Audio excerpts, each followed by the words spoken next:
খুব শীঘ্রই নতুন ধারাবাহিকের শুটিং হওয়ার কথা, তার আগেই ঘটে গেল বিপদ। গাড়ি অ্যাক্সিডেন্টে গুরুতর আহত দীপান্বিতা রক্সিট রক্তাক্ত হাতের ছবি শেয়ার করে লেখেন, কপাল খারাপ অভিনেত্রীর ছবি দেখার পর উদ্বিগ্ন হয়ে পড়ে ভক্তরা। কি হয়েছে দীপান্বিতা রক্সিটের? শোনা যাচ্ছে কিছুদিন আগে গল ব্লাডারে অপারেশন হয়েছে, তাই বাড়িতে বিশ্রামে ছিলেন, কিন্তু প্রয়োজনে তাকে বাইরে বেরোতে হয়।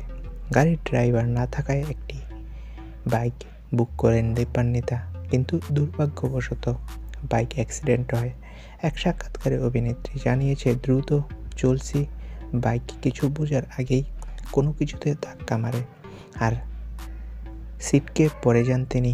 হাতে চোট পেয়েছেন, সেলাইও পড়েছে, তবে তিনি বিপদমুক্ত, গুরুতর তেমন কিছু হয়নি।